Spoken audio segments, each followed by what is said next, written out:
Hi everyone, and thank you for taking a minute to review this demo. If you've already downloaded the app, you'll notice that it was installed on your application manager screen. So you might want to move the icon to the home screen so you can get to it quicker. This is the main login screen. If you haven't set up an account just yet, you can do that by pressing on the green bar at the bottom of the screen where it says don't have an account, sign up. Once you do that, you'll put in your full name, your email address, and the password, and then just press sign up. And the system will log you directly into your task list. For the rest of us, I'll just use an account that I know is already active but relatively new. And that way we can kind of see the information that the system will make available to us. Put in my password and press sign in. Okay, so this is sample data. When you first log in, you'll see a couple of different tasks on the list. From this main task list screen, I wanted to show you here this green bar is going to be important because that will represent the filtering that you have available on the task list. So this here will show you your list, and of course those lists can be defined by you. You can also filter this task list by other options.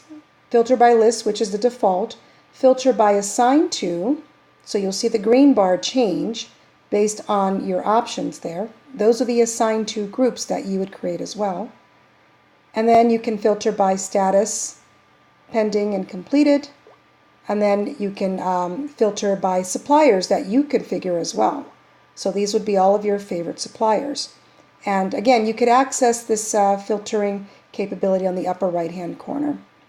From your task list screen, you can also assign the tasks that you're entering in right from this screen by pressing on the drop-down capability.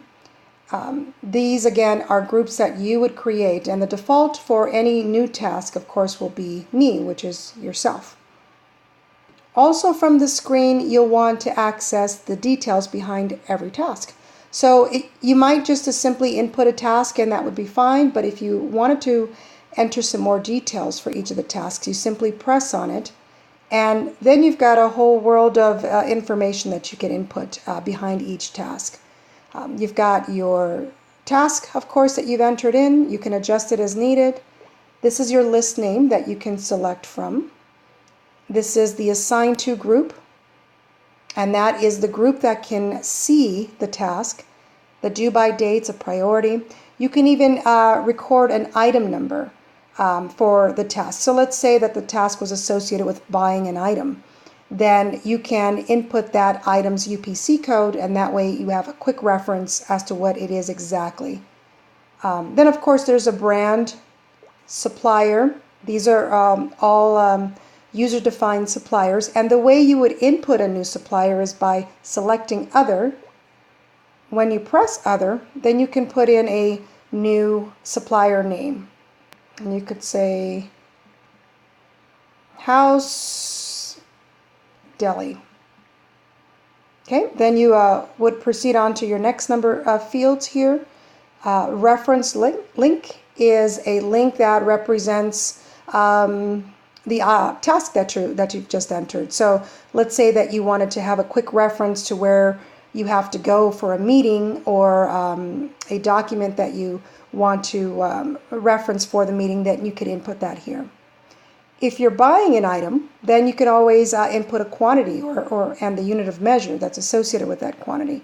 Again, that's if depending on what the task is. If you're buying items, you might want to indicate the quantity. You know, if there's a work meeting, of course, you might want to reference a particular site for that. And then you can input some general details in here as well. The screen will also tell you the status of the task. And this is a critical field here too. If you'd like to contact someone to let them know that the task has been completed, you could input that email directly here into the notify email field, and then they'll receive an email as soon as this task is complete. We'll key that in quickly, and that way we know that we'll get an email once that's completed. And then the screen will also tell us who the task owner is, right at the bottom there. Then once you've made your changes, you can just hit save. And again, these details are not necessarily needing to be updated if it's not applicable to what you're doing, but it might be helpful for the filtering, of course. Okay, so now we've been able to adjust our tasks list, and we want to be able to input a new task. There is a green circle at the bottom of the screen, and you'll want to use that to add new tasks. The list name at the top will default to the task list that you were viewing on the previous screen. But of course it can be adjusted here anytime. Then of course you would input your tasks. Let's say buy shoes for party. And then if I had, again, an item number that was specific to that, I could input that in right away. I could put it in assign to. If I wanted someone else to see it, let's say maybe my family can help me find those. And then I can input, of course, a due by date. And then I hit save. And that's how we input a new task. Now the screen will stay here just in case you have to input many tasks at the same time. But you can always just use the arrow to move back to the task list. And there's my buy shoes for the party shown here. One thing I did want to show you on the task list is you more than likely will be a member of someone else's group as well. So you can see those tasks by taking a look at the assign tos. In the assign tos, I can look at my family and see what tasks the family has in the list. And maybe I can jump in to help out. Now you'll notice that the little arrow is grayed out here on the right by the assign to name. And that means that I am not able to delete or adjust that, but I can complete it in order to help out. Okay, so now we've reviewed our task list, made adjustments, I've added a new task. So let's go back and take a look at how to create a list. I simply go to the left menu bar, press list, and then I can just input a list name. I'm going to put in, let's say, home projects. And that's it. Now, one thing you can do here as well is you can adjust the names of the lists that are already here. So I can just press on that and then adjust it as needed. I can also delete it.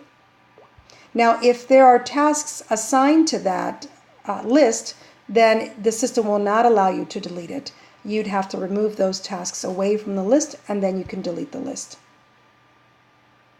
Okay, now we'll go back and take a look at how to create a new group. Left menu bar, groups, and once again, this is sample data. So these are existing groups that are in the system, and I can take a look here. If I press on friends, I can see the members that are in the friends group. But if I did want to add new members, I would go to search and see if they are there. I can use the search on the upper right hand corner here to search. Or I can select from the list quickly and press add on the right side of the name. And that'll add that member to my group. And there we'll see 2 members are now part of my friends group. The other option, of course, is to invite a member if they're not in the system already. So you can do that by pressing the green circle at the bottom of the screen again and put in their first name and their email address and then press invite, and then that will send an email to that person so that they can join the group. And they can begin to see your tasks as soon as they create an account in the system. And that is our friends group. The invites tab here will show you if there are any pending invites. That means that these are folks you've invited, but maybe they haven't created a new account yet. And that is how we can create groups. Back to the groups listing, if I wanted to remove a group, I can simply do that. But again, if there are members attached to that group, then you'll have to remove those members before you can remove the group. And I see here coworkers has no members, so I can remove them. And that is the 3rd app.